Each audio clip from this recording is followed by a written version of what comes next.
My ex-husband made me believe I was crazy for 5 years. His brother just told me the truth and I can't stop shaking. My ex-husband and I were together for 7 years and married for 4 of them. I thought we had the kind of love people write books about. I came from a home where my parents screamed at each other every night, and my stepdad cheated on my mom twice that I know of. I never believed in real love until I met him. He changed everything. He remembered the little things. He planned surprises for no reason. He would leave notes in my lunch bag telling me he loved me. On our wedding day, he cried before I even made it halfway down the aisle. I thought I had finally broken the cycle. I thought I had found the one good man in the world. Then one night he came home from work and everything shattered. He asked me who Jericho was. I had no idea what he was talking about. He got angrier than I had ever seen him and demanded to see my phone. I gave it to him immediately because I had nothing to hide. He went through everything and found nothing. Then he checked my emails. In my deleted folder was a confirmation for a hotel booking I had never made. A room for two at a place I had never heard of. I kept telling him I didn't do it, that someone must have hacked my account, that this made no sense. He pulled out his phone and showed me screenshots of a dating profile with my photos. Messages between me and some guy named Jericho talking about meeting up at that exact hotel. I broke down sobbing. I begged him to believe me. I told him over and over that it wasn't real, that I would never do that to him, that I loved him more than anything. He packed a bag and left that night. The divorce took 10 months. I called him constantly trying to explain. He never yelled at me, never got nasty, just kept asking quietly how I could have done this to us. Every time I swore I was innocent, he looked at me with such disappointment, like I was making it worse by lying. I spiraled after the divorce was finalized. I drank too much. I stopped eating. I went to therapy twice a week and spent every session trying to understand how my email got hacked and who would do this to me. My therapist eventually suggested that maybe I needed to accept that even if I was telling the truth, I might never get answers. I spent 3 years convinced that some stranger had destroyed my marriage for no reason. Then 2 years after that, I finally started to feel like myself again. I dated a little. Nothing serious. I still flinched whenever anyone mentioned trust or loyalty. But I was surviving. Then 4 days ago, I got a message from my ex-brother-in-law. We hadn't spoken since the divorce. The message was long. It started with an apology. He said the guilt had been eating him alive for 5 years and he couldn't carry it anymore. He told me there was no Jericho, there was no hack, there was no affair. My ex-husband wanted out of the marriage but couldn't bring himself to just leave. He told his brother he had been pretending to be happy for years and didn't know how to end it without destroying me. So they came up with a plan. His brother created the fake dating profile using my photos. He sent the hotel booking to my email while I was asleep and moved it to my deleted folder. My ex-husband made the fake profile for Jericho and wrote the messages himself. They staged the whole thing so he could leave without being the bad guy. He got to be the victim. I got to be the villain. And I spent 5 years believing that something evil had happened to me when really it was just him. I read that message 11 times. I threw up twice. I haven't slept more than 2 hours a night since. Everything I thought I knew about my marriage was a lie. He never loved me. He was acting the entire time. Every note in my lunch bag, every tear at our wedding, all of it was fake. He watched me sob and beg and fall apart, and he knew the whole time that I was innocent. He let me believe I was going crazy. His brother ended the message by saying my ex is engaged now, to a woman he started dating 6 months after our divorce. They're getting married next spring. I don't know what to do with any of this. Part of me wants to reach out to him and scream.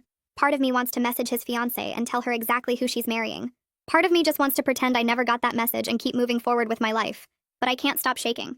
I've typed out 3 different messages to him and deleted all of them. His brother gave me his new number. It's sitting in my phone right now. I keep staring at it. I don't know if confronting him would give me closure or just rip everything open again. But I also don't know if I can live the rest of my life without him knowing that I finally know the truth. I pull my phone out again and the screen lights up my dark bedroom. My hands won't stop shaking as I scroll back to the top of the message and read it one more time. The words blur together because I've read them so many times my brain can't process them anymore, but I keep going anyway. My ex-husband wanted out of the marriage but couldn't bring himself to just leave. They came up with a plan. The hotel booking, the fake profile, all of it staged so he could be the victim. My stomach lurches and I barely make it to the bathroom before I'm throwing up again. There's nothing left in my stomach but my body keeps trying to get rid of something it can't digest. I sit on the cold tile floor with my back against the tub, and my whole body shakes so hard my teeth chatter. The sun starts coming up outside the bathroom window, and I realize I never actually went to bed. I just sat here reading that message over and over while the hours disappeared. My alarm goes off in the bedroom at 7 and I drag myself up to turn it off. My reflection in the mirror looks like someone else. My eyes are red and swollen and there are dark circles underneath that make me look sick. I pick up my phone to call work, and my hands are still shaking so bad I almost drop it twice before I manage to pull up my boss's number. I tell her I have the flu and need to take a sick day. My voice sounds scratchy and wrong and she tells me to feel better and get some rest. I hang up and stare at the phone in my hand. My coworker texts me 10 minutes later asking if I'm okay and if I need anything. I start typing out that I'm fine, just a stomach bug, but delete it. Then I type that something bad happened and I need space, but delete that too. Finally, I type that I found out something about my ex-husband that's making me crazy, but delete that one as well. I end up just sending back a thumbs up emoji and turning my phone face down on the nightstand. I spend the entire day on my couch in the same pajamas I've been wearing since yesterday. The message from my ex's brother is still open on my phone, and I keep reading it between looking at old photos from my marriage. There's one from our wedding where he's crying before I even made it halfway down the aisle. His face looks so happy, and I remember thinking in that moment that I was the luckiest person alive. Now I look at that photo and all I can see is a lie. Was he really crying, or was that part of the act too? I scroll to another photo from our second anniversary where we're at that restaurant he surprised me with. He has his arm around me and we're both smiling at the camera.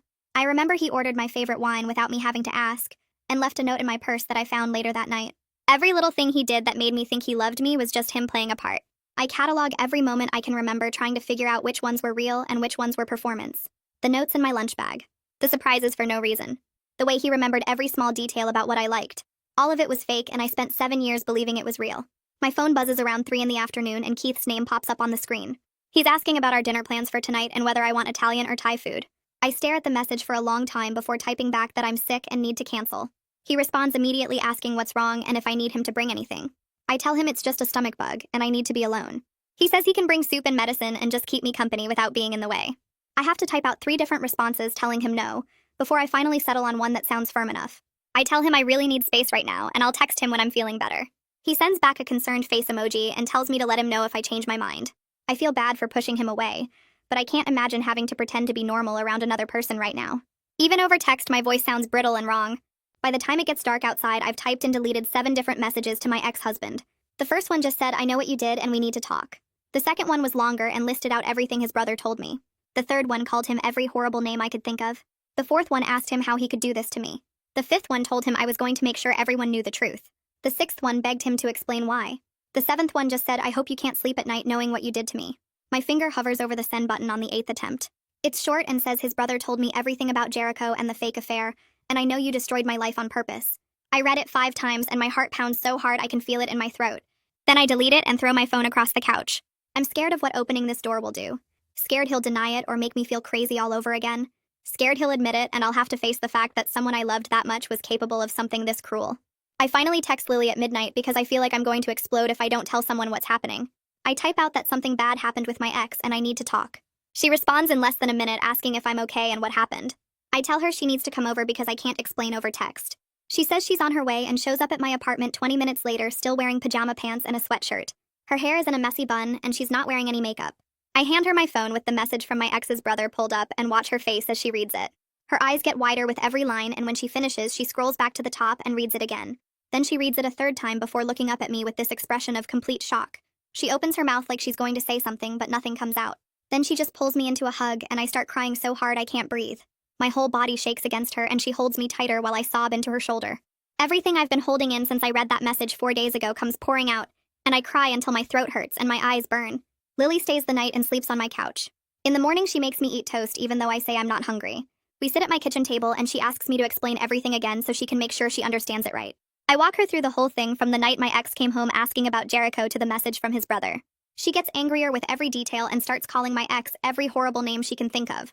She says he's a manipulative piece of garbage and a coward who destroyed my life because he was too weak to just end the marriage like a normal person. She says what he did was evil, and he deserves to have his whole life ruined the way he ruined mine. I just sit there feeling numb while she rages on my behalf. Her anger feels good in a way because it means I'm not crazy for being this upset. It means what he did really was as bad as it feels. I tell Lily I need to talk to Cormac before I make any decisions about what to do next. She immediately pulls out her phone and calls his office to see if he has any emergency appointments available. She explains that I'm in crisis and need to be seen as soon as possible. They put her on hold for a few minutes and then tell her he can fit me in at 2 this afternoon. She thanks them and hangs up and tells me she's driving me there because I'm in no condition to drive myself. I feel grateful that she's handling all the logistics, because my brain feels completely broken. I can't think straight enough to make phone calls or figure out schedules. Everything feels foggy and far away like I'm watching my life happen to someone else. Cormac's office is on the 3rd floor of a building downtown, and Lily walks me up there at 1:50 so we're early. The waiting room has the same boring magazines and uncomfortable chairs it always has, but everything feels different now. The receptionist tells me to go ahead back and Lily squeezes my hand before I walk down the hallway to his office. Cormac stands up when I come in and his face shifts when he sees me. He asks me what happened and I hand him my phone with the message pulled up just like I did with Lily. He sits down in his chair and reads it slowly. When he finishes, he looks up at me with this expression I've never seen on his face before. It's somewhere between anger and deep sadness and something else I can't quite name. He sets my phone down on the table between us and leans back in his chair. He tells me this is one of the most calculated acts of psychological abuse he's encountered in his entire practice. Hearing him say that out loud makes me start crying again because it means I'm not overreacting. It means what my ex did really was as messed up as it feels. We spend the rest of the session talking about what confronting my ex might accomplish versus what it might cost me. Cormac doesn't tell me what to do, but he helps me understand that I'm allowed to want answers. I'm allowed to want my ex to know that I know the truth. I'm allowed to want him to face consequences for what he did. He says whatever I decide to do needs to be about what will help me heal, and not about revenge or making my ex suffer. He asks me what I think I need right now, and I tell him I don't know. Part of me wants to scream at my ex until my voice gives out. Part of me wants to tell his new fiancé exactly who she's marrying. Part of me wants to just pretend I never got that message and keep moving forward with my life. Cormac nods and says all of those feelings are valid and I don't have to decide anything right now. He says I can take as much time as I need to figure out what feels right. I walk out of Cormac's office feeling like my legs might actually hold me up for once. The building lobby is too bright and too loud, but I make it to my car without falling apart. I sit in the driver's seat for 10 minutes just breathing before I can turn the key. When I get home, I drop my purse on the floor and go straight to my laptop. My hands shake as I open a private browser window. I haven't looked at his social media in 3 years. I blocked everything after the divorce because seeing his face made me physically sick. But now I need to see what his life looks like. I need to understand who he became after he destroyed me. I type his name into the search bar, and his profile comes up immediately. He never made it private. The first thing I see is his profile picture, and it punches the air out of my lungs. He's smiling with his arm around a woman who must be Donovan. She's pretty in this effortless way that makes me hate myself for noticing. They're on a beach somewhere with sunset behind them, looking like a magazine ad for happiness. I scroll down, and there are dozens of photos. Engagement pictures from last month. Her ring is huge, and she's showing it off in at least 5 different shots. There are photos of them at restaurants and concerts and someone's wedding. Photos of them hiking and cooking together and decorating what must be their apartment. In every single picture, they look happy. Not fake happy. Actually genuinely happy in a way that makes my stomach hurt. I click on Donovan's profile and it's public too. She posts a lot. Pictures of her morning coffee and her dog and her friends. Pictures of my ex with captions about how lucky she is and how he's her best friend. There's a photo from 6 months ago that she captioned, "1 year with this amazing human," which means they started dating exactly 6 months after our divorce was final. Just like Mia said. I do the math in my head and realize he was probably already talking to her before the divorce was even finalized. Maybe before he even staged the fake affair. The thought makes me want to throw my laptop across the room. I keep scrolling through Donovan's photos looking for something. I don't even know what. Some sign that he's lying to her too. Some hint that this is all performance just like my marriage was. But I can't find anything. Every photo looks real. Every caption sounds genuine. She talks about him like he's this incredible person who supports her dreams and makes her laugh and remembers little things. All the stuff I thought he did for me. All the stuff that turned out to be acting. I spend 2 hours going through their photos, and I feel sicker with every scroll. She has no idea who she's marrying. She thinks she found some great guy who cries at weddings and leaves sweet notes and plans surprises. She doesn't know he's capable of spending months planning an elaborate scheme to gaslight someone. She doesn't know he can look you in the eye while you sob and beg and not feel anything. Part of me wants to message her right now and tell her everything. Warn her before she makes the same mistake I did. But another part of me knows how that would look. The crazy ex-wife who can't let go. The bitter woman who got caught cheating and is trying to ruin his new relationship out of spite. That's the story he told everyone. That's what she would believe if I reached out. I close the laptop and put my head in my hands. My phone buzzes and it's Keith asking if I'm feeling better and if he can bring me anything. I tell him I'm still sick and need to rest. He sends back a heart emoji and says to call if I need him. I feel guilty lying to him, but I can't explain this yet. Can't put into words what I'm feeling. I open my laptop again and go back to their photos. I study every picture looking for cracks in the facade. Looking for the same rehearsed quality I can now see in my old wedding photos. But I can't tell anymore. I don't know what's real and what's performance. I don't know if he actually loves her or if he's just better at faking it now. I don't know if the tears he cried at our wedding were practice for the tears he'll cry at hers. The not knowing breaks something in me. I spent 5 years thinking I was crazy. Thinking I had somehow blocked out an affair I never had. Questioning every memory and every moment. And now I'm doing it again. Looking at these photos and wondering what's true. Wondering if anything about him was ever real, or if he's just this hollow thing that reflects back whatever people want to see. I close the laptop and curl up on my couch. My phone is still in my hand with Keith's messages on the screen. He's real. I know he's real. But some damaged part of my brain whispers that I thought my ex was real too. That I was completely certain about someone who turned out to be completely fake. How am I supposed to trust my own judgment about anything anymore? The sun goes down and I don't turn on any lights. I just lie there in the dark thinking about Donovan's smile in those photos. Thinking about how happy she looks. How safe she probably feels. I felt that way once. I felt like the luckiest person alive. And the whole time it was a lie. I pull up the draft message to my ex on my phone and stare at it until my eyes hurt. My finger hovers over the send button, but something stops me. I need more information first. I need to understand exactly what happened before I face him. I open a new message to Mia instead and type quickly before I can overthink it. I tell her I need to meet in person and hear the full story. I hit send and watch the three dots appear almost immediately. She responds within seconds saying she'll meet me anywhere, anytime, that she'll tell me whatever I want to know. We agree on a coffee shop halfway between our cities for tomorrow afternoon. I spend the rest of the night unable to sleep, going over every conversation I ever had with Mia during my marriage. She was always nice to me. She came to our wedding. She sent me a birthday card every year. And the whole time she knew what her brother was planning. The next day drags on forever. Keith texts asking if I want to grab lunch, but I make up an excuse about errands. I don't know how to explain where I'm going or why. I leave early and drive with my hands gripping the steering wheel so tight my knuckles turn white. The coffee shop is in some small town I've never been to before. I get there first and pick a table in the back corner away from other people. I order coffee I don't drink and watch the door. Mia walks in 10 minutes later and I barely recognize her. She looks terrible. Her hair is pulled back messy and she has dark circles under her eyes like she hasn't slept in days. She sees me and walks over slowly, like she's afraid I might throw something at her. She sits down across from me and immediately starts apologizing. She says she's sorry over and over, that she's been carrying this guilt for 5 years and it's been destroying her. I let her talk for a minute before I cut her off. I tell her I don't want apologies right now. I want the truth. I want every single detail about how they did this to me. She nods and takes a shaky breath. Then she starts talking and I feel like I'm going to be sick. She tells me her brother came to her about 6 months before that night. He said he'd been unhappy in our marriage for over a year but couldn't figure out how to leave. He was worried about what people would think, worried about hurting me, worried about looking like the bad guy. Mia says he spent weeks planning it all out. He created the fake Jericho profile himself using some app that lets you make burner accounts. He wrote all the messages between me and Jericho, making them sound flirty and secretive. He took screenshots and saved them. He had Mia help him book the hotel room because he was paranoid about using his own computer. She used her laptop to send the confirmation to my email while I was asleep one night when they were both at our house for dinner. She moved it to my deleted folder so it would look like I'd tried to hide it. Mia tells me her brother practiced what he was going to say to me. He rehearsed the whole confrontation like it was a play. He wanted to sound hurt but not angry, betrayed but not abusive. He wanted me to feel like the guilty one so I wouldn't fight the divorce. I ask her why she agreed to help him and her face crumples. She starts crying hard enough that people at other tables look over at us. She says she was only 23 at the time and her brother convinced her it was the only way. He told her I'd probably be relieved too, that we'd both move on quickly and nobody would really get hurt. She thought it would just be a clean break for both of us. She had no idea it would destroy me the way it did. She didn't understand the psychological damage of making someone believe they're losing their mind. I feel rage building in my chest, but I force myself to stay calm. I need to hear everything. Mia wipes her eyes and keeps talking.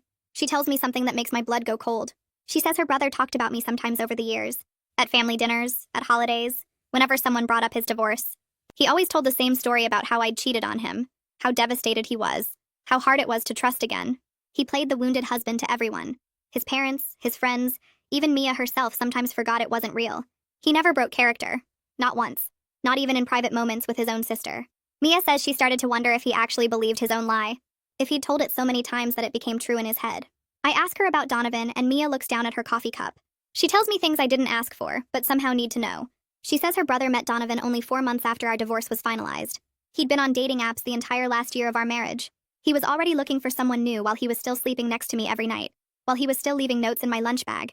While he was still pretending to love me. The affair he accused me of was probably just him projecting what he wanted to do. What he was already planning to do. I sit there processing this and feel like the room is spinning. Mia reaches across the table like she wants to touch my hand, but I pull away. I ask her if she's told anyone else the truth. She shakes her head and says no. She came to me first. She hasn't told their parents or any other family members.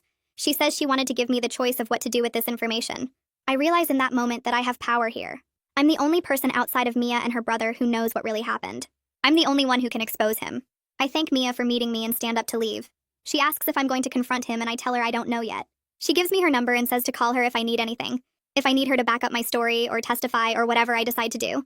I drive home in a daze and go straight to my apartment. Keith is waiting outside my door with takeout because I forgot we had plans.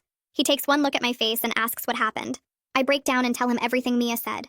He listens without interrupting and then pulls me inside. For the next 2 days, I barely leave my couch. Keith stays with me even though I'm terrible company. He brings me food I don't eat and water I force down. He doesn't try to tell me what to do or push me to make decisions. He just sits with me while I process the full weight of what my ex-husband did. The betrayal feels even worse now that I know all the details. Knowing he spent weeks planning it. Knowing he practiced his lines. Knowing he's been lying about me for 5 years to everyone who knows us. Knowing he was already cheating before he ever accused me. On the 3rd day, I wake up at 3 in the morning and can't fall back asleep. Keith is passed out on the other side of my bed. I grab my phone and open a message to my ex-husband. I type out something simple and direct. I tell him I know about Jericho and the fake evidence. I tell him Mia told me everything. I tell him he needs to call me. I hit send before I can second guess myself. Then I lie there in the dark, waiting. My phone rings 10 minutes later. I stare at his name on the screen and my heart pounds so hard I feel dizzy. I almost let it go to voicemail. But I answer on the fourth ring. There's this long silence where neither of us says anything. Then he says my name in a voice I haven't heard in 5 years, and everything inside me breaks open again. I don't let him talk. I just start telling him that I know everything. That Mia told me the whole truth about Jericho and the fake profile and the hotel booking. I ask him why he did it. The line goes so quiet I think maybe he hung up or the call dropped. I pull the phone away from my ear to check and see the timer still running. I put it back and wait. The silence stretches out for what feels like forever. Then he clears his throat and says he felt trapped in the marriage. He says he didn't know how else to get out. His voice sounds so calm when he says this, like he's explaining why he chose one brand of cereal over another at the grocery store. Like this is just some practical decision he had to make. That calm tone makes something hot and sharp twist in my chest. I interrupt him and ask if he understands what he did to me. I tell him about the 3 years I spent thinking I was losing my mind. I tell him about the therapy sessions where I cried trying to figure out who hacked my email. I tell him about lying awake at night wondering what I'd done to make some stranger hate me enough to destroy my life. He makes this sound like he's about to say something, but I keep going. My voice gets louder and I don't care that Keith is probably hearing all of this from my bedroom. I ask him if he has any idea what it's like to have everyone look at you like you're a liar when you're telling the truth. He apologizes then, but it sounds wrong. It sounds like he's reading from a script or saying sorry because that's what people do in this situation. He says he never meant for it to hurt me so badly. He actually says those words. He thought I'd be angry for a while, but would eventually move on and find someone else. The complete lack of understanding in his voice makes me want to throw my phone across the room. He put me through 3 years of psychological torture, and he thought I'd just be angry for a while. Like he broke my favorite mug instead of breaking my entire sense of reality. I ask him about Donovan. I use her name even though saying it out loud feels weird. I ask if she knows what kind of person he really is. His whole tone changes immediately. He gets defensive and his voice goes up a little. He says this has nothing to do with her. He says he loves her, and this is different. I almost laugh at that. I tell him I'm thinking about reaching out to Donovan and telling her the truth. I tell him she deserves to know who she's marrying. That's when his calm mask completely cracks. He starts talking fast and his voice gets tight. He begs me not to do this. He says I can't ruin his life over something that happened 5 years ago. The irony of him asking me not to ruin his life hits me so hard that I actually do laugh. It comes out harsh and bitter and surprises both of us. I hear him stop talking on the other end. I tell him I'll think about what I'm going to do. Then I hang up before he can say anything else. My hands are shaking again and I feel like I might throw up. I find Cormac's emergency number in my contacts and call it. He answers on the second ring and I can hear concern in his voice when he says my name. I tell him I just talked to my ex and now I'm shaking and don't trust myself to make good decisions. Cormac talks to me in that steady voice he uses when I'm spiraling. He reminds me I don't have to make any decisions tonight. He says I can take time to figure out what I really want. He keeps me on the phone for almost an hour until my hands stop shaking and my breathing evens out. When I finally hang up, I realize Keith is standing in my bedroom doorway. He doesn't say anything, just comes over and sits next to me on the couch. The next morning, Lily shows up at my apartment with coffee and bagels. Keith must have texted her because I didn't call. She sits across from me at my kitchen table and I tell her everything about the phone call. I tell her how calm he sounded, how he acted like destroying my life was just an unfortunate side effect of his escape plan. Lily gets this look on her face that I've only seen a few times before. Her jaw gets tight and her eyes go hard. She says I should absolutely tell Donovan. She says that woman is walking into a nightmare and deserves a warning. She says if it was her, she'd want to know. Keith disagrees. He's making eggs at my stove and he turns around to face us. He says telling Donovan might feel like justice, but it could also make me look vengeful. He says my ex would probably twist it around and play the victim again. He thinks Lily and Keith start debating this back and forth and I just sit there drinking my coffee. Part of me agrees with Lily. Part of me wants to save Donovan from what I went through. But part of me is also terrified of looking like the crazy ex-wife my ex always painted me as. I spend the next week going back and forth in my head. I write a message to Donovan and then delete it. I write another one and delete that too. I do this over and over, maybe a dozen times. Each message says basically the same thing, but I keep trying to find the right words. The words that will make her believe me instead of thinking I'm just bitter. I look at her social media pages more than I should. She posts pictures of them together at restaurants and hiking trails. In every photo, she looks happy. She has no idea what's coming. I keep thinking about how I felt 5 years ago when everything fell apart. How I would have given anything for someone to warn me, to tell me the truth before I married him. But I also think about how it would look if I reached out now. The ex-wife contacting the new fiancé to trash talk the man they both love. It sounds vindictive even in my own head. I save one of my draft messages instead of deleting it. I tell myself I'm just keeping my options open. I tell myself I haven't decided anything yet. But the message sits there in my drafts folder and every time I open my phone, I see it waiting. I spend 2 more days staring at that draft message before I finally decide I need actual legal advice. Not just my friends telling me what they think I should do. Ray handled my divorce and he was good at keeping me calm when everything felt impossible. So I dig through my old emails until I find his office number. His assistant gets me an appointment for the next afternoon, and I spend the time until then trying not to think about what I'm going to ask him. When I walk into his office, he looks exactly the same, maybe a little more gray at the temples, and he gives me this warm handshake before gesturing to the chair across from his desk. I sit down and my hands are already shaking again, so I just launch into the whole story, Mia's confession, and my ex admitting everything on the phone and how I've been walking around for 5 years thinking I was the villain in my own marriage. Ray listens without interrupting, his expression getting more serious as I talk, and when I finish, he leans back in his chair and lets out this long breath. He tells me what my ex did was one of the most calculated acts of emotional abuse he's encountered in his career, but then his face shifts into lawyer mode and he says, proving damages in court would be incredibly difficult at this point. The divorce is finalized, I've moved on with my life, and a judge would have a hard time quantifying what compensation I deserve for years of psychological torture. I feel my stomach drop because some part of me was hoping Ray would tell me I could sue him into the ground and make him pay for what he did. Ray must see it on my face because he holds up a hand and says there might be one option, that if I wanted to pursue a civil case for intentional infliction of emotional distress, Mia's confession could be enough evidence to at least get it before a judge. But then he warns me it would cost tens of thousands of dollars in legal fees, take years to resolve, drag me through depositions, and court appearances where I'd have to relive the worst period of my life over and over, and even with all that, there's no guarantee I'd win. He says these cases are notoriously hard to prove because you have to show the conduct was so extreme and outrageous that it goes beyond all bounds of decency, and while what my ex did absolutely qualifies in his opinion, convincing a jury is another matter entirely. I sit there processing this and realize the idea of spending the next several years of my life trapped in courtrooms fighting this battle makes me want to throw up. I'm exhausted just thinking about it, about having to explain to strangers how my husband systematically destroyed my sense of reality, about watching my ex sit across from me in a courtroom playing the victim again. Ray seems to understand because he tells me I should take time to think about what I really want from this situation, whether it's legal justice or something else entirely. I leave his office feeling deflated and drive home on autopilot, Keith's car already in my parking spot when I arrive. He must have let himself in with the spare key I gave him last month because I find him in my kitchen making pasta, and when he sees my face, he just pulls me into a hug without asking questions. I tell him what Ray said while we eat dinner, and Keith agrees that dragging this through court sounds like torture. But then he asks me what I actually want if legal action isn't it.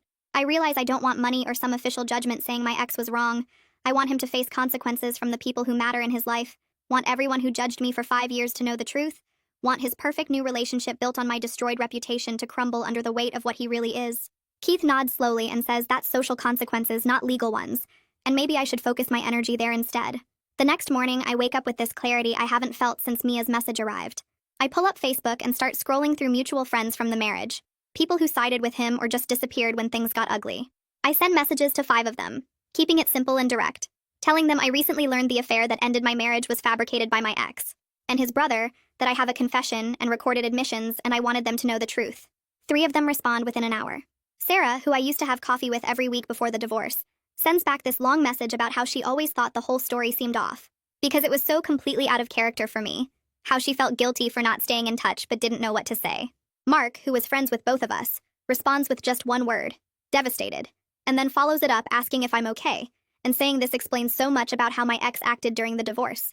He says my ex seemed almost relieved rather than heartbroken, like someone who'd successfully completed a difficult project, instead of someone whose marriage had imploded. The third response comes from Jessica, and she's skeptical, asking why I'm bringing this up now after 5 years, and whether I have actual proof or just accusations. I screenshot Mia's confession and send it to her without comment, then put my phone down and try to breathe through the anxiety crawling up my throat. Over the next few days, I watch the information spread through our old social circle like water finding cracks in concrete. People I haven't spoken to in years start reaching out, some to apologize for believing the affair story, others to say they always had doubts, a few to ask questions about what really happened. Each conversation feels both validating and painful, like I'm finally being vindicated, but also having to relive the worst period of my life over and over. My phone keeps buzzing with messages and friend requests from people who'd unfriended me after the divorce, and I don't know whether to feel triumphant or just tired. Sarah tells me she's told at least 10 other people, and they're all shocked, and I can feel the narrative shifting in real time, the story of my crazy affair being replaced with the story of my ex's calculated deception. Then on Thursday afternoon, my phone rings with my ex's number, and my heart starts racing before I even answer. I fumble to start the voice recording app on my phone before I pick up, my hands shaking so badly I almost drop it. His voice comes through furious in a way I've never heard before, demanding to know what I think I'm doing spreading lies about him, saying I'm destroying his reputation and his relationship, and he won't let me get away with it.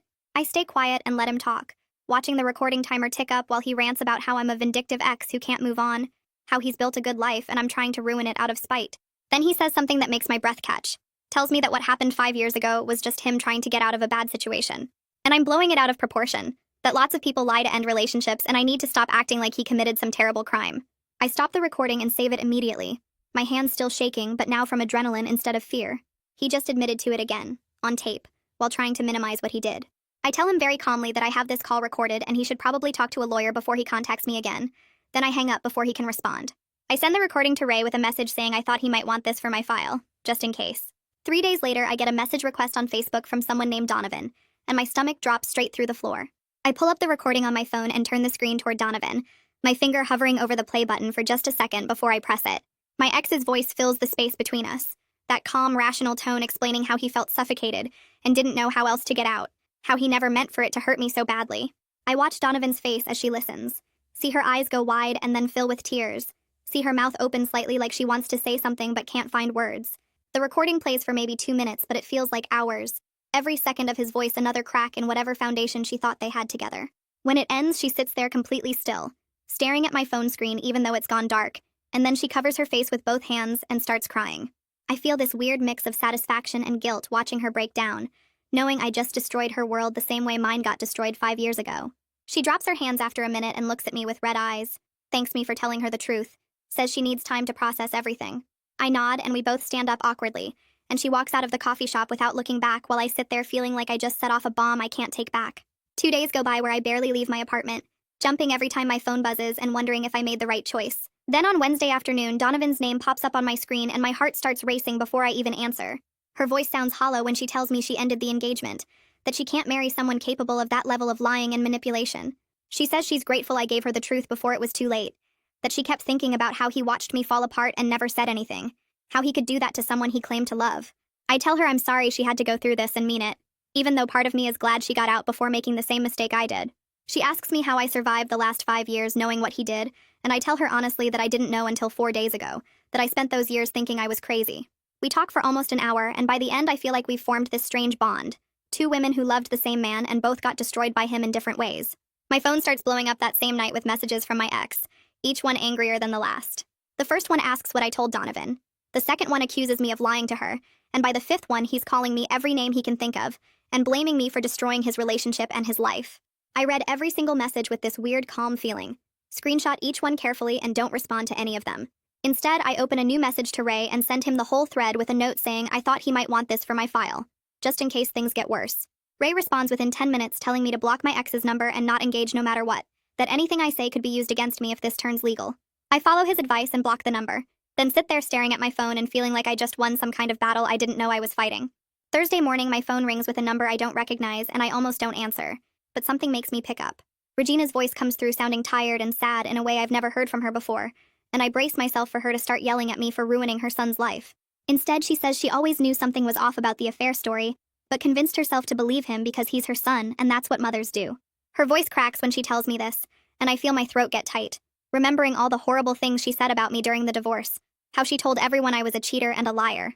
She asks me if it's true what Donovan told her, if her son really made the whole thing up, and I tell her yes while my hands shake. There's this long silence where I can hear her breathing, and then she starts crying, and I realize this is the first time she's ever cried about what happened to me. Regina apologizes for how she treated me during and after the divorce, for the things she said about me to family and friends, for believing her son without question. She tells me she confronted him yesterday, and he finally admitted everything to her, broke down, and confessed the whole plan, including how Mia helped him set it up. I don't know what to say, so I just listen while she talks about how she raised him better than this, how she doesn't recognize the man he's become, how she's ashamed of him. She asks me if I can ever forgive her, and I tell her honestly that I don't know yet, that I'm still processing all of this myself. We end the call with her saying she understands, and that she's here if I ever want to talk, and I sit there afterward feeling like the entire world just shifted sideways. The woman who spent 5 years hating me just apologized and admitted I was telling the truth all along, and I don't know what to do with that. 3 days later, I get a thick envelope in the mail with a law firm's return address, and my stomach drops. I open it with shaking hands and find an official letter from my ex's lawyer, demanding I stop spreading false and defamatory statements about him, threatening legal action if I continue. I read it twice and then immediately call Ray, who tells me to scan it and send it over right away. He calls me back an hour later, and I can hear him trying not to laugh when he tells me the letter is completely toothless. That truth is an absolute defense against defamation, and we have Mia's written confession plus my ex's own recorded admissions. Ray says my ex is probably panicking now that his whole life is falling apart, and this letter is just a desperate attempt to scare me into silence. He tells me to ignore it completely and let him handle any future communication from their lawyer. that I schedule an emergency session with Cormac that afternoon because I'm starting to feel like I'm drowning in all these emotions I don't know how to process. He helps me work through the complex feelings of watching my ex face real consequences. How I feel vindicated, but also like I'm grieving the marriage all over again. Cormac explains that I'm processing the relationship through this new lens of complete betrayal, that everything I thought I knew was a lie, and my brain has to rewrite 5 years of memories. He tells me it's okay to feel satisfied watching him lose things, while also feeling sad about what could have been if he'd just been honest. We spend 2 hours talking through all of it, and by the end I feel slightly less like I'm going to fall apart, though the grief sits heavy in my chest like a stone I can't quite shift. Lily shows up at my apartment Friday night with bags of food and decorations, announcing she's throwing me a truth-revealed party with just close friends. I try to tell her I'm not in the mood, but she ignores me completely, setting up snacks and hanging a banner that says, "She was right all along," across my living room. Keith arrives with more people I haven't seen in months, all of them hugging me and telling me they're proud of me for getting the truth out. It feels weird to celebrate something that's caused so much pain, but as the night goes on and people start sharing their own stories of being gaslit and manipulated, I realize how common this kind of thing really is. 3 different people tell me about exes who made them question their own reality, about relationships where they were blamed for things they didn't do, about the long process of recovering from that kind of psychological damage. By midnight, I'm surrounded by people who actually understand what I've been through, and for the first time in days, I feel like maybe I'm going to survive this after all. Keith pulls me aside later and tells me he's amazed by my strength through all of this, looking at me like I'm some kind of hero. I admit I don't feel strong at all, just tired and sad and angry all at once, like I'm being pulled in 12 different directions. He tells me strength isn't about not breaking, it's about putting yourself back together after you've been shattered, and maybe he's right. I think about the last 5 years, how I went from sobbing on bathroom floors to building a whole new life, how I survived thinking I was crazy and came out the other side still standing. Maybe that is strength even if it doesn't feel like it right now, even if I still shake when I think about what my ex did to me. The next morning I wake up and open my laptop, starting to write everything down in a document I title, "How My Husband Gaslit Me for 5 Years." Cormac has been encouraging me to do this as part of processing, turning the trauma into something that might help other people going through similar situations. I write for 3 hours straight, getting every detail down while it's still fresh, describing exactly how the scheme worked and what it felt like to be on the receiving end. The words pour out of me like I've been holding them in for years, and by the time I finish the first draft, I have 12 pages of single-space text. I send it to Cormac asking if he thinks sharing this publicly would be helpful, or just reopening wounds. And he responds saying it could be incredibly powerful for other survivors of gaslighting to read, that my story might help someone else recognize what's happening to them before it's too late. I spend the next few weeks slowly rebuilding my routine, getting back to work and trying to focus on the parts of my life that feel stable. The anger still comes in waves, usually when I'm alone at night, but it doesn't knock me down the way it did in those first terrible days after learning the truth. I talk to Cormac twice a week, and he helps me understand that healing from this kind of betrayal isn't linear, that some days I'll feel strong and other days I'll want to scream. Keith brings me dinner most nights and doesn't push me to talk when I'm not ready, just sits with me while I process everything in silence. Lily checks in constantly, sending me random memes and videos to make me laugh, reminding me that I have people who actually care about me. I start going to the gym again, needing somewhere to put all this energy that builds up inside me, and I run on the treadmill until my legs shake and my lungs burn. Work becomes easier as I focus on projects and deadlines instead of dwelling on what my ex did to me. My coworkers notice I seem lighter somehow, even though I'm still carrying this massive weight, and one of them mentions that I smile more now than I did 6 months ago. 3 months after Mia's confession, I'm meeting Lily for coffee at our usual spot downtown when I see him. My ex is standing at the counter ordering, and I freeze halfway through the door, my heart suddenly pounding so hard I can hear it in my ears. He looks terrible, actually worse than I've ever seen him, with dark circles under his eyes and this exhausted slump to his shoulders. His clothes look wrinkled like he slept in them, and his hair is longer and messier than he used to keep it. I think about turning around and leaving before he sees me, but then he glances up and our eyes meet across the crowded shop. Neither of us moves for what feels like forever, just staring at each other while people flow around us getting their orders. I see something in his face that I've never seen before, this deep, tired sadness mixed with what looks like shame. He opens his mouth like he's going to say something, then closes it and looks away, grabbing his coffee and walking past me without a word. I watch him leave through the front window and realize that he knows, really knows, that he destroyed his own life, and not mine.